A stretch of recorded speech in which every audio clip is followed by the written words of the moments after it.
Did anybody find any problem navigating Carmen so far? No? Make sure to talk to me, all right? If the dates are like 2021 or like 2 weeks from now, it's because I'm talking from my last year and I was assigned to this course the Friday before classes started because I was not supposed to teach this. So I'm catching up. I'm updating the lectures, which are the most important. So if the dates are a little bit fishy, just tell me and I will change it. Yes.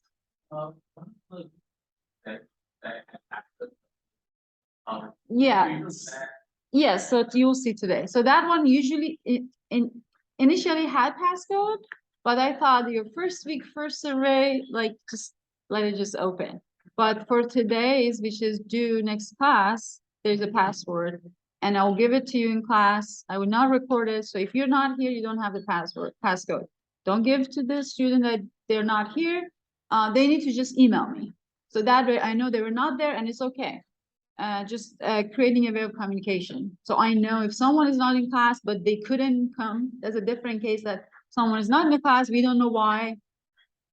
And I'm responsible for their education. All right, so you're not doing them a favor by giving them the passcode. That's all. I found a grader. He's a graduate student, so that's great from ECE. He would not be coming to the class, but I'll create class Discord and I will check it on my phone. So I'll give you like few minutes to ask your question. So I'll make it work. First thing first, I don't know if you saw the announcement or not. Well, the date in the syllabus for the exam 1 and 2 were one day off.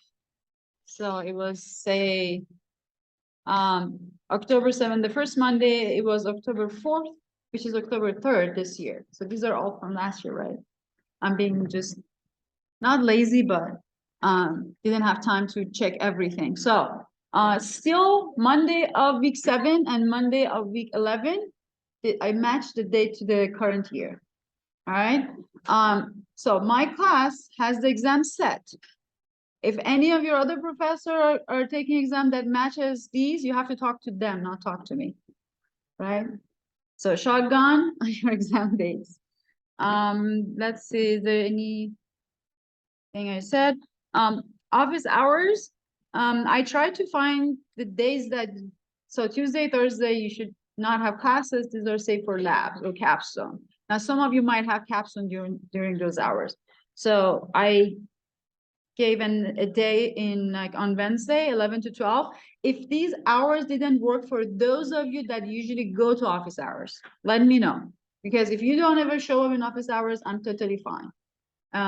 If we needed another time, I will talk to the grader and have him have office hours. So that way we have multiple times.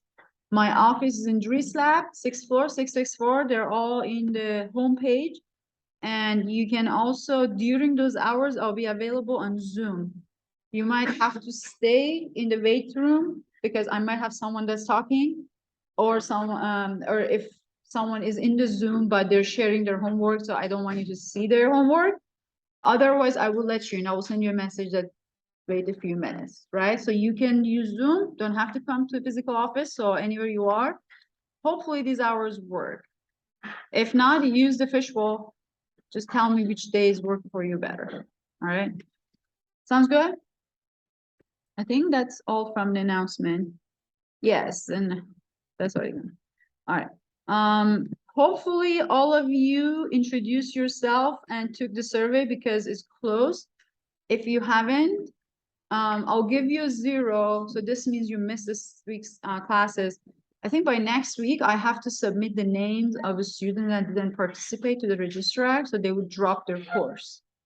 So if you are added to the Carmen newly, you didn't have access, you didn't see, you have to have at least one of these done, so I know you're part of the class. Otherwise, I'll have to report your name. Okay. On top of you losing the points, but this 2 weeks is more important to know who's in the classroom. Sounds good? All right. So you're gonna finish what was left over from last class. I deleted the last part of that lecture. I'm gonna bring it back when we actually use it. It's called the skew symmetric matrix, like multiplication. If you're a grad student, you probably heard of it. If you're undergrad, you may not.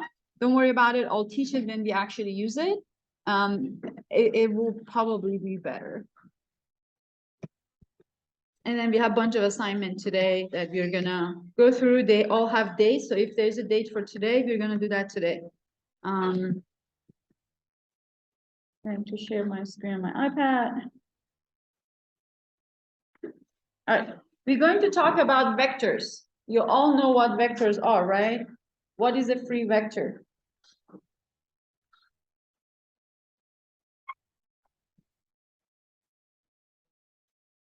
Yes.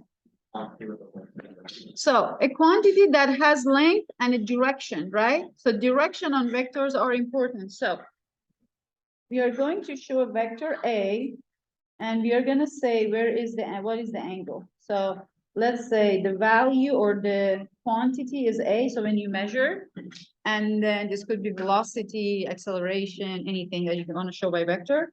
And then theta is the angle, which is also telling us about the direction. Why theta will tell us about, why the angle will tell us about the direction of the vector.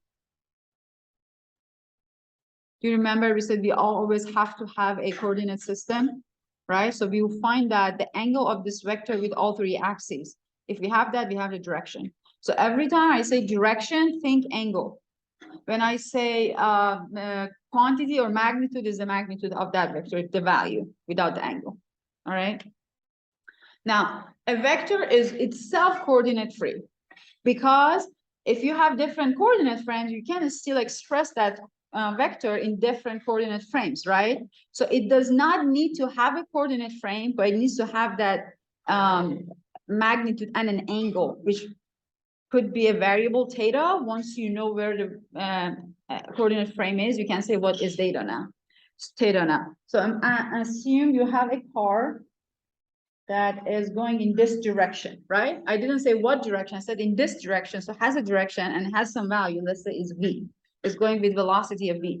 Now, if I say that, hey, my coordinate frame is here, x and y, you would say that, okay, let's copy this guy and bring it here. Now this is vector v. So then you say, oh, okay, so this is x1, this is y1. So vector v is x1, y1, correct?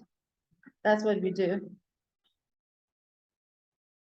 Now, if I have another coordinate frame, which is in this, because it could be rotated, it could be the camera is on the ceiling. So let's say, so x, y, and if I want to know what's this, copy, paste, it's okay, because we have the extension, so it's just a negative number, and we're totally fine.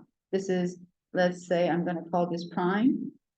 So this one becomes x1 prime and y1 prime. So v now becomes, in this coordinate, is x1 prime and y1 prime. Now these seems very familiar, right? We are going to be using them a lot. So I want you to be able to identify them right then, and we're going to multiply them and then analyze what we get, the vector that we finally have. Now, I think someone talked to me, it's probably you talking about the transformation between the two. So this is vector v, right? So these two, even though these two are different coordinate frame, the vector v is the same thing. How do we connect these two? That is basically the conversation and discussion of this first part of our class. So vector, I'm going to call this v prime just because we called it in that other reference frame. So x1, y1, and then again, v, I'm just going to call it prime. So to show you the, you know what, I'm not going to even call it prime, because then you say this was a different angle. X1 prime, 1 y prime. So how is this magic possible? How do you relate them? Something has to happen between these two, because these two have to be correlated, right? So there is a transformation between these two reference frames. If we have that transformation, then we can transfer any vector, any number from one reference frame to the other. So we are going to learn that. That's going to be our transformation,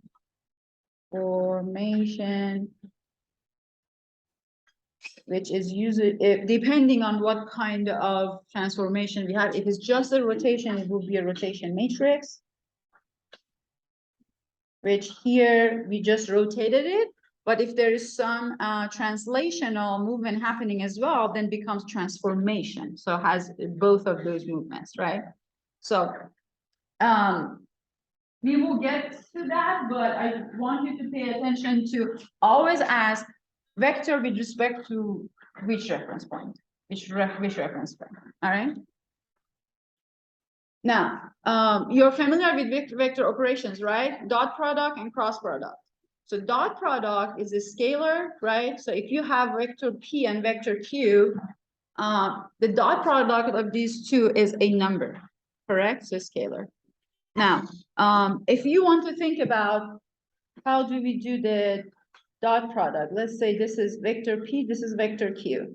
Dot product is the projection of this P, which is what, if this was theta? P cosine of theta, right?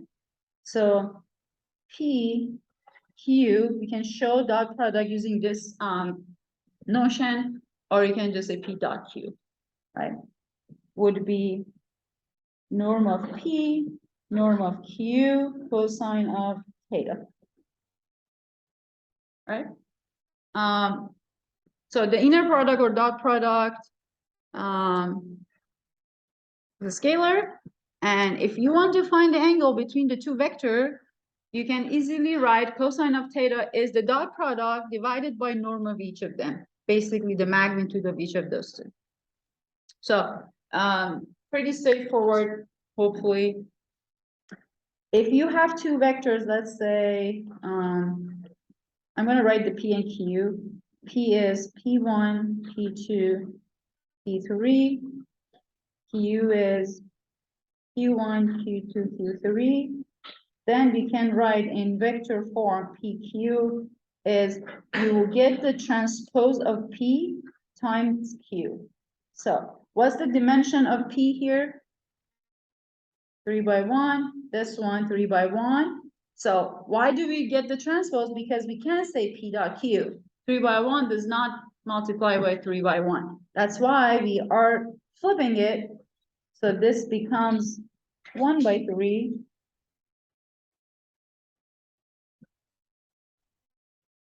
times, I say times because this is piecewise, so 3 by 1. So this, then this multiply, add them together, it becomes your vector, right? So piecewise when you have a scalar, when you have an inner product. Now for cross product is a little bit different. There's a little bit more calculation, right? So what is the definition of cross product? When you say that we are, let's say vector A and B, A cross product B, what does it mean?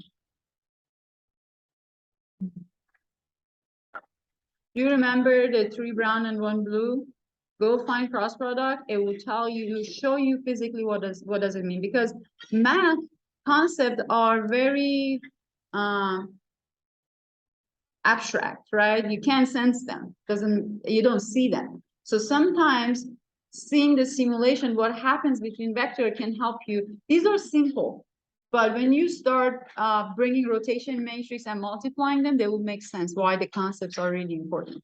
So think of, if you have vector A and B, if you think of this as a plane, so if these two create a parallelogram, all right? So so every vector has to have a magnitude and an angle, right? So cross product is a vector. The result of cross product is a vector. So it needs a magnitude and a direction. The magnitude is the area of those parallelograms. And then what is the angle? So we use right-hand rule, right? What is the angle? Always perpendicular, right? Now think about the Cartesian coordinate. X cross product Y is Z, right? Always, doesn't matter which side they are. That's why in the first class I told you, if you know where Z is, you know everything. It comes from cross product. All right. And then how to do it? Well, there is the cheat sheet. You can keep this in your cheat sheet. I don't remember. I either use Google because I'm lazy to use my calculator, or I pull up this and then do the math. I don't expect you to do it just to memorize it. You don't need to. Just bring this with you. The main properties are cross product. The normal cross product is norm of A times norm of B. So norm is a scalar value. So you can multiply two numbers. Multiply by sine of the two, the angle between the two vectors. It's not commutative, so A cross B is negative B cross A. For a scalar, it doesn't matter, you can commute. And if you multiply A by itself, it's 0. Why?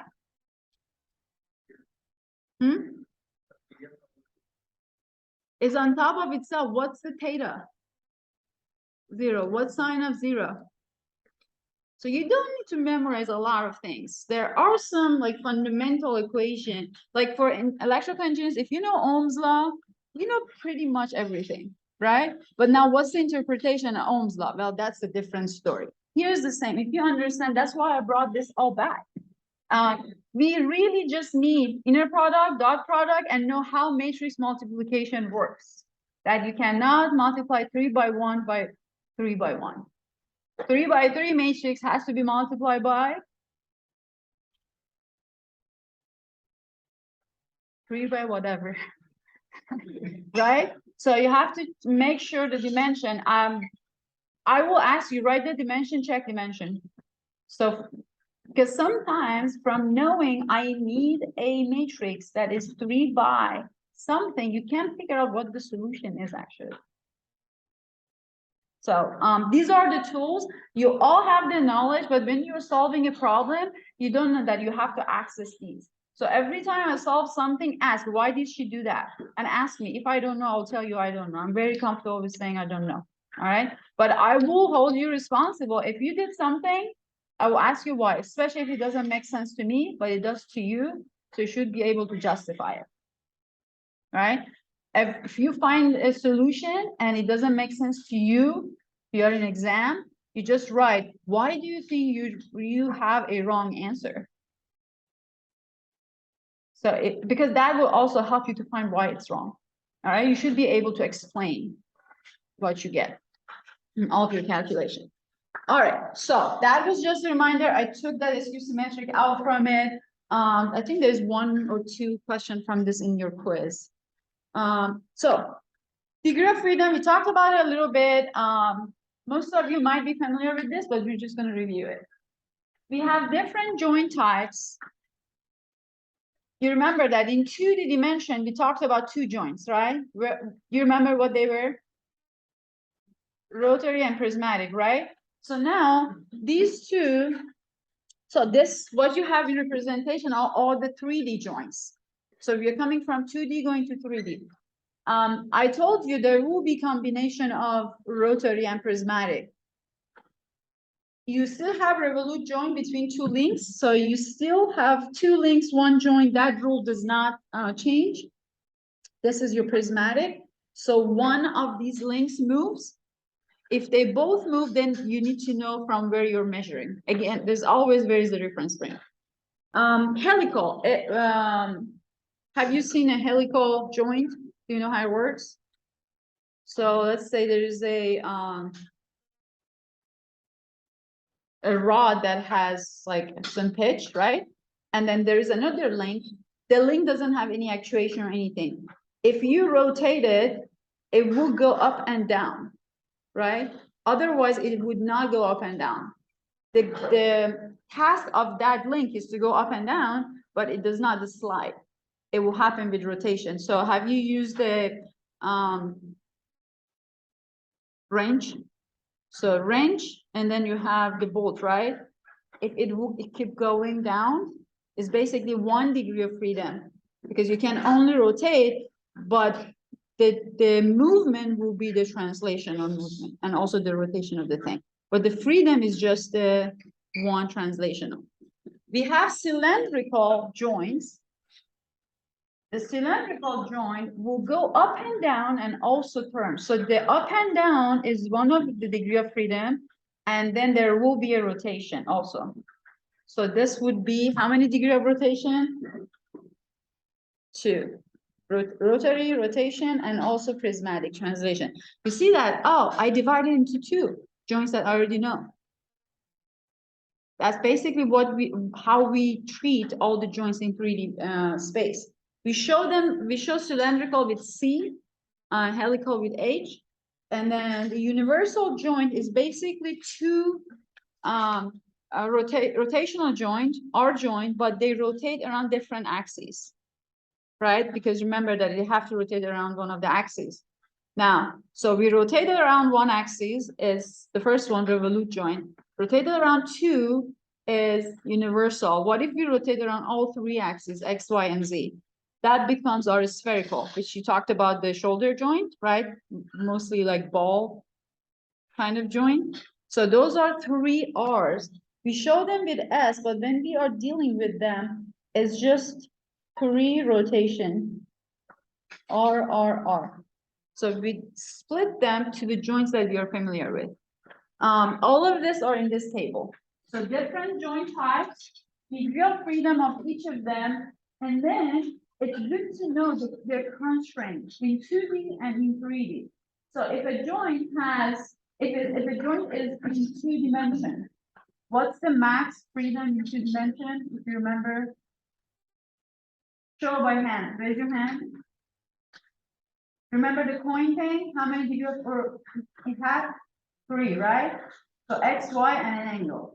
So the maximum degree of freedom in a plane or in 2D is 3. Now, if a joint has only 1 degree of freedom, it means the other 2 are constrained, right? It's being constrained, like the door.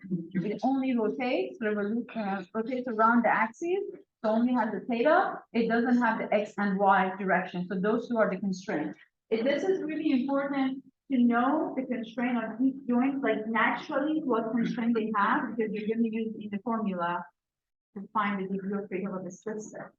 Now, why I put not available and not applicable here for these joints? Helical and yeah. They can't be planar, they have to be 3D, right? Because helical rotates, okay, that part is in 2D, but as soon as it goes down, it crosses the dimension, right? So it's 3D. So this means that they're only available in 3D space. Now, for them, what was the maximum degree of freedom in 3D space? 6, right? So look at this one. The spherical has 3 degree of freedom. So it means that the other 3 are constrained. What are those 3? Translation, it does not move, right? So the translation all here are constrained. So let's say I'm gonna write this down here. So we have total DOF in planar is 3, total DOF in spatial or 3D is 6. Then the rest of them, like you find out what are the constraints. All right. So, how many of you have seen Grobler formula before? All right, cool. For those of you that haven't, you might have used other formulas for degree of freedom. So it says that, so degree of freedom is the degree of freedom of the body minus the constraint, right? That becomes degree of freedom of that joint. Now, Grobler formula says that if you follow those, you also equal to that equation, it will tell you what degree of freedom you have. Now, these are for all the bodies that are rounded. So non-mobile, all rounded. And so N represent number of links, right? Because every joint is connected by 2 links, right? J is number of joints. M is number of freedom over the body. So if the robot was in 2D, it's 3. If the robot was in 3D, it's 6. So it's either 3 or 6. And It's very obvious. You just look at the schematic and you say, oh, this is free. Fi, number of freedoms provided by joint. That's the interesting part. Let's say you have a Revolut joint, then the degree of freedom provided for Revolut is 1. Where do we know? How do we know that? From this slide. Right? We always count ground as a link, regardless of link. Doesn't matter how many times our system is connected to the ground, we just count it as 1. Because that last one joint has to be connected to something, right? Because joint can only be connected to 2 links. So we're kind of fixing that problem because we're not mobile, so we have a base. Now, I'll solve 2 examples, then you will solve 1 as your class participation. So you can either, my suggestion, listen in, see what I do, and then develop your own method of solving these, all right? You don't have to follow always how I solve them, but it's pretty safe to write everything down at the very beginning. So I am going to write down my equation. So DOF is m times n minus 1 negative j plus summation of Fi's, all the joints, I from 1 to j, right? Now, I need to know what is n. Well, I'm going to start from m because that's probably easier. What is m here? Is it in 2D or 3D? 2D. What's m? 3. That's done. Taking care of that. Then we need to know number of link, number of joint. If you remember, I said ground is 1. So I'm going to show. So this is the universal representation of ground. So that is link 1, let's say. This is another link. Link 2, link 3, link 4, link 5. All right. Now, these are the joints, correct? What's the type of these joints? Revolut, R. I'm going to say R. So now let's write those numbers. So now I check again, fact check. This first R, this one, is connected to link 5 and link 4, right? So kind of go through and make sure that you have 2 links between the joint links, link, join, link. And for this last one, link 2 and then ground. So you're good. Now n is number of link is 5, number of joint is 4. And then we want to find what sigma Fi is. This is where I have this method that I think it works. You can say that R plus R plus R plus R, right? So look at this. So I have R joint, it provides 1 degree of freedom. Another R joint provides R. It's 1. And then last one is 1. You can either do that and then this is 4. You can, or since they're all similar joints, you can package them. So I have 4R, each one has 1 degree of freedom.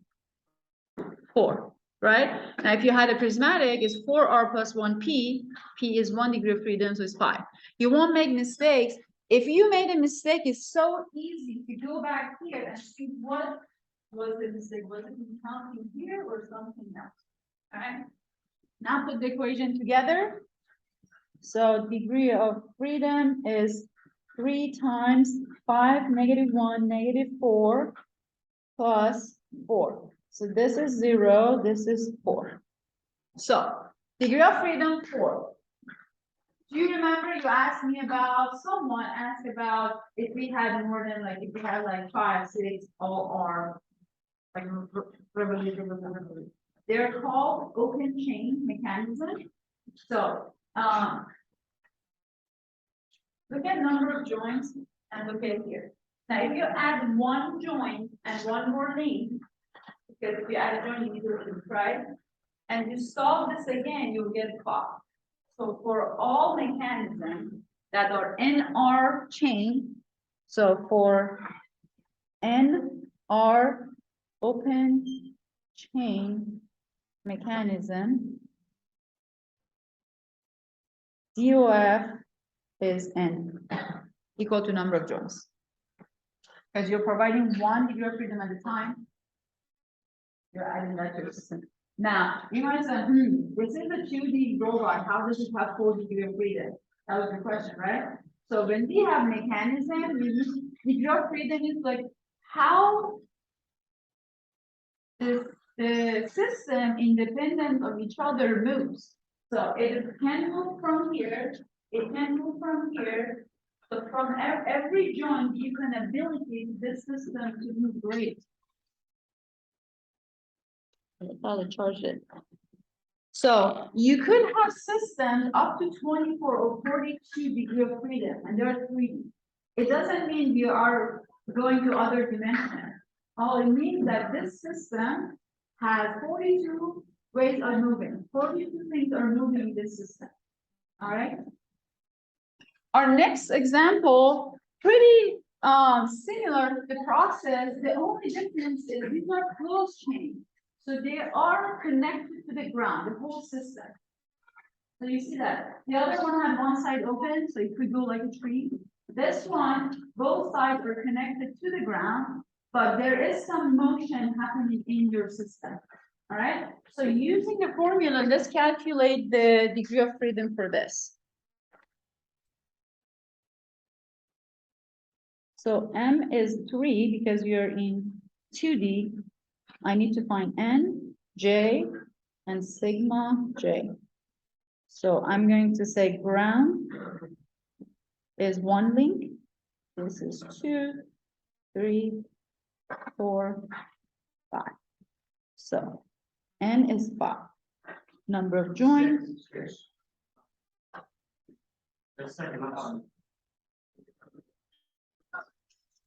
What?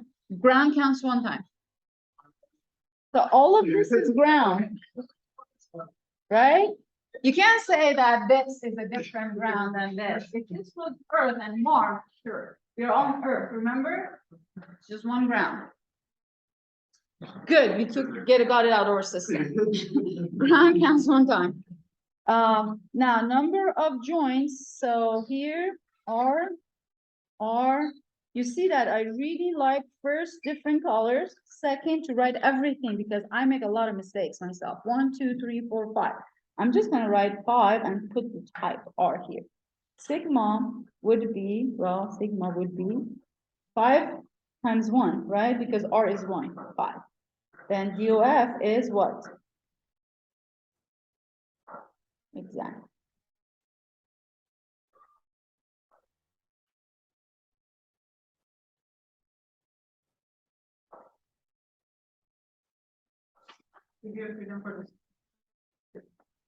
Now, class participation. So all we did is count a bunch of things and plug into a formula. This is your class participation to hold on. Check something. Does it need a passcode? Can someone go on Carmen? I don't think this needs a passcode. It should be open.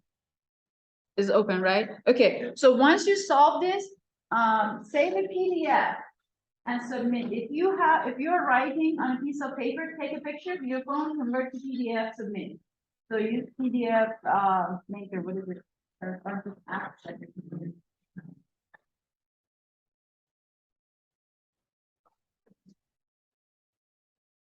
So everyone that here should submit this.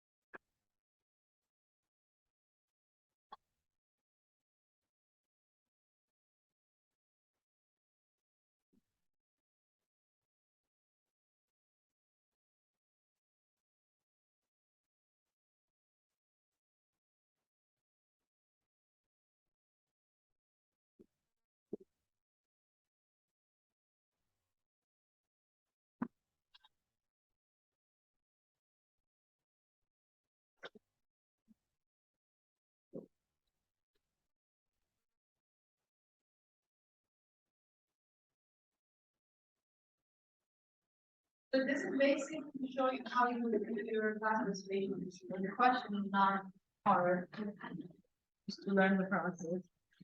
Or having. Yeah, because,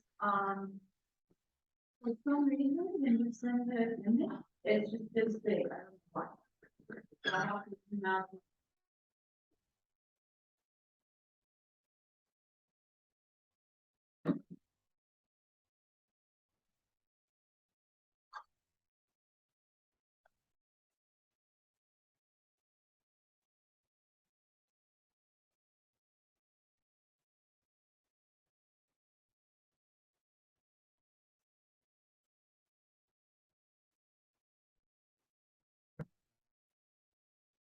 When you have your solution, look at your structure and if you can see the behavior of them.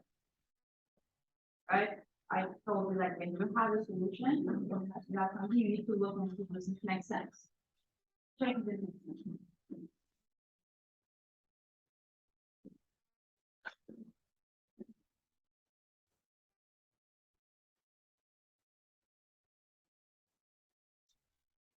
I'll give you about 2 more minutes.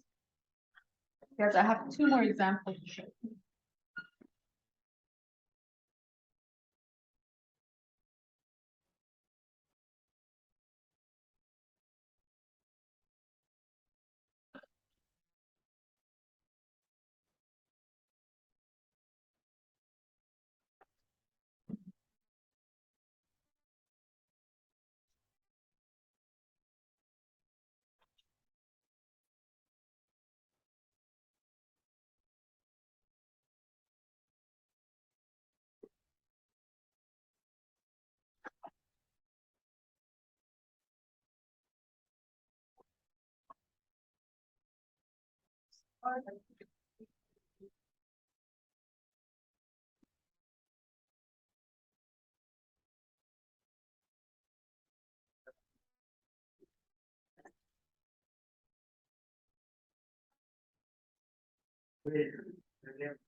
Special cases.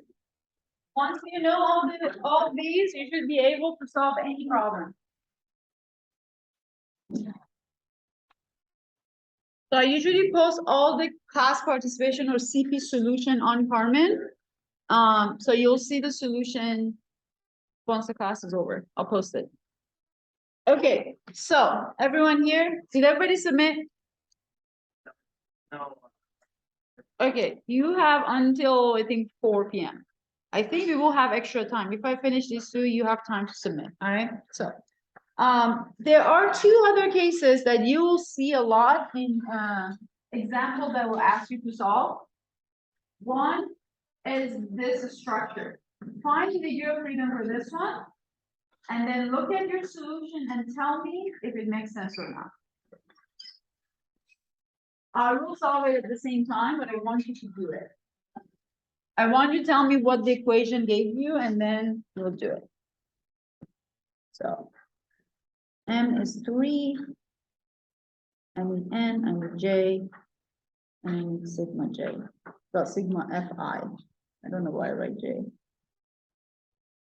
So ground is 1, so link 1.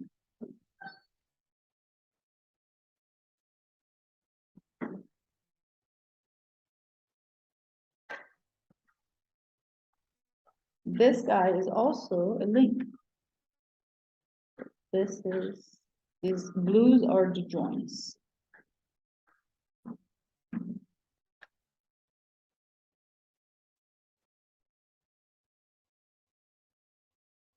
So N is 5, J is 6, So we have six R times one, six.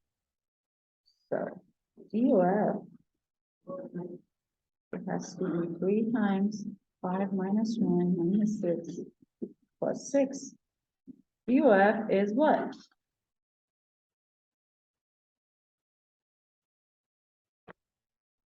Do you all get the same answer? Now look at this structure. What if I push here? Does this move? Yes. So obviously there is a degree of freedom. It's moving, right? So why the equation doesn't work?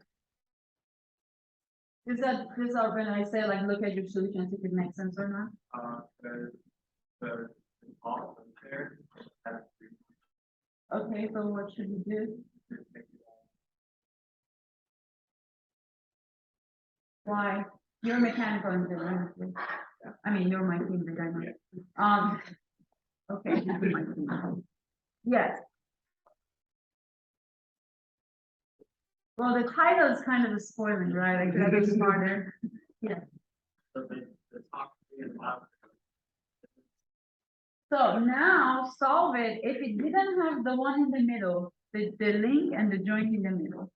So basically, your new structure is this. Well, for a mechanical engineer, this is really bad drawing, I'm sorry.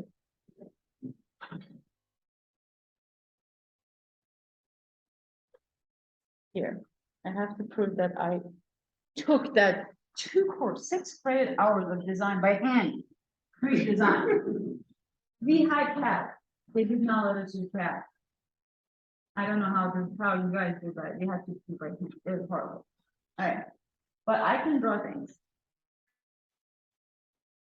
What's the degree of freedom?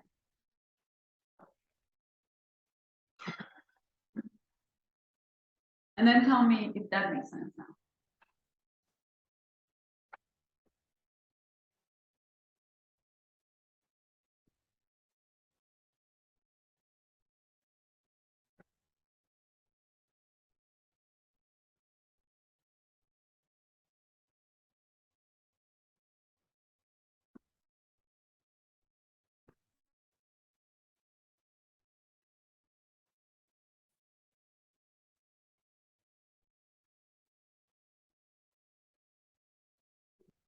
Well, let me be lazy, I'm just gonna write what is the final answer. 1. All right, now, so if I push this, it only goes one way, right? It only has your one goes in this direction, so it's actually transitional. Now, do you remember that we talked about being independent? They move independently from each other. Because you can add more bar linkage between those, you can have 10, but what is that called? Redundant, over design, bad design, right? So if you know your mechanism in one degree freedom, you're basically reversing linear, right? So it needs to move one way. How can I design my system? Now, sometimes you need to have redundancy in the system, right? If one of these rows, you still need to be able to move.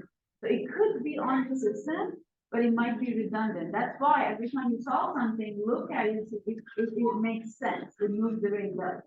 So I knew mechanical engineer can guess it easier. I know the electrical too, but they're trained to design.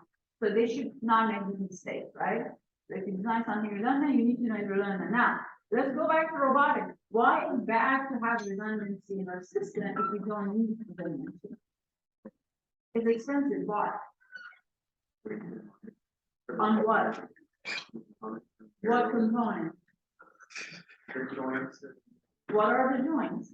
The links are wood or whatever, like aluminum. What is expensive? You in my class, we talked about it. What moves the joints? Motors. Actuation, the motors, those are expensive. 1, you have to pay a good amount of money. 2, you have to control them. That's the expensive part, right? You have to tune them. Why do you have to add it to your system if you don't need it? All right, so money, time, and effort, yes. Repairs too. And also repairs, thank you, maintenance, yeah, if it's something that used in industry, you don't want that unless redundancy is requested. That's a different scenario.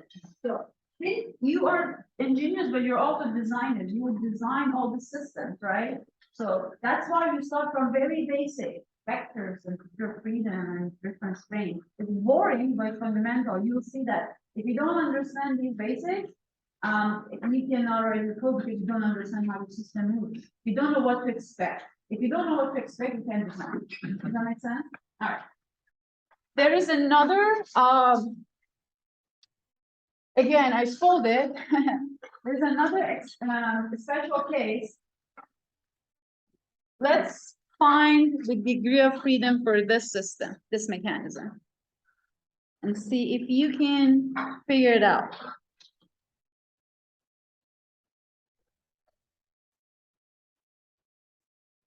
So I read the easy one there, and you fill out these.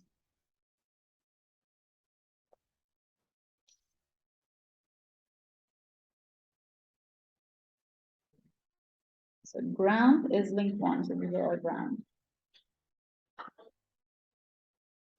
I'm gonna help you with the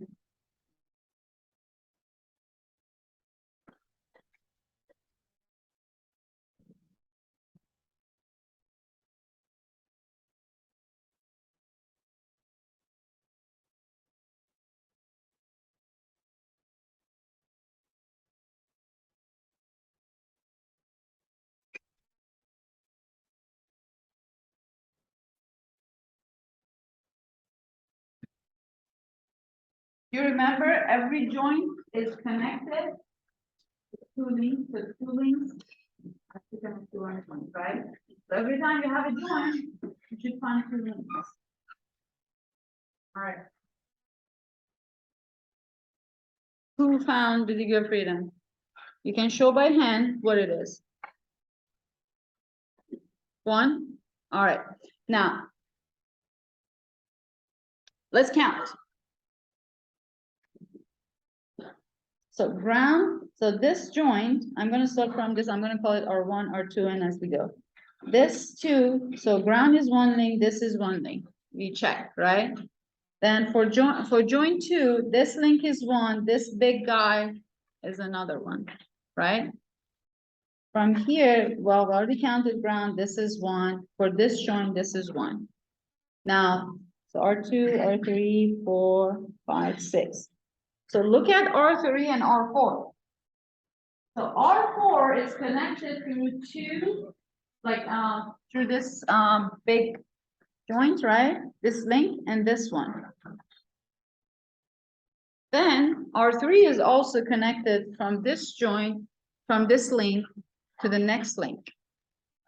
When you have this kind of system, you have one link that there are different joints connected to it. The best way is to separate this system. So see if you can create a closed chain and then take the other piece out of it.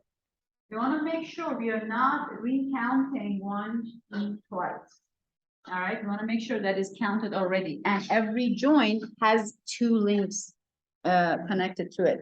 So this becomes, I'm gonna be a bad engineer and then show them with lines. Okay. This is ground. So this was this system plus this link.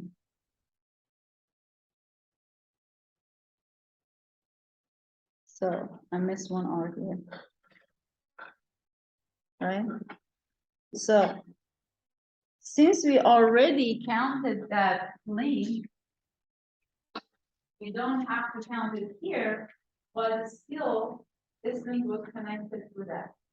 Now think, so the answer is 1, you're correct. Now imagine there was another link connected to this here, right? What would happen here? How many joints do you have at that intersection?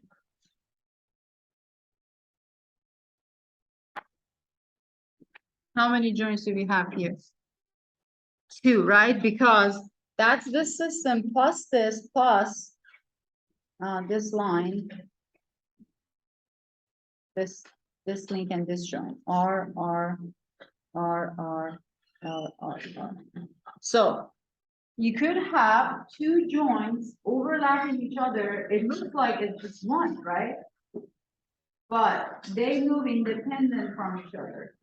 Unless you've been told that there's a rod and all of these are just free rotating, then that's not a joint. Joints they have actually.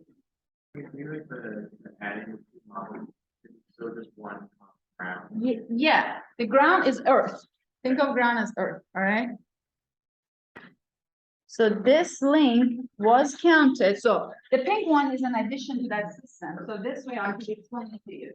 So the orange one was part of the system. I separated to see to make sure every joint is connected to the two link. I already counted one link from this. Now, if I had an extra link there that they both were connected, so if you want to show, if you want to look at this, you don't know why there are two joints. Let's say the side view would be, I'll try my best. I won't promise. So this would be that camshaft thing, and then there is another joint, another link here. So there's one link here, one link here, and then there's that, the orange, this guy. All right, now, this has its own axes, this one has its own axis, this is R1, R2. It could be on either side of that. All right, so you will see examples that the joints are on top of each other. So for you to find, to make sure that N and J are correct, find the links. You have to find, every time you find a link, there has to be a joint connected to it, there has to be a link connected to that. So this is really important when you're solving. So what we solved here was pretty basic and simple. All right, we didn't have no complicated system, but they all follow joint between two links and rubber bond. And that's it.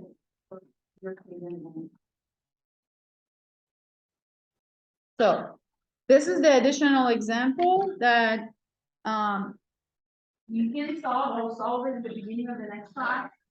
If you want to review and make sure that you understood everything, it has prismatic term that you can talk. Here it's really important that we can identify there are two links between joints. Ground is always one because it's for counted, right? So this is just additional assignment example if you wanted to solve. If not, I'll do next class. Now, for next class, things that you have to do. Take quiz one. This one needs the passcode. I'm gonna give it. Oh, someone that. Make sure that you submitted your class participation, the one that you solved in the class, and then review the examples. I'm gonna pause my recording.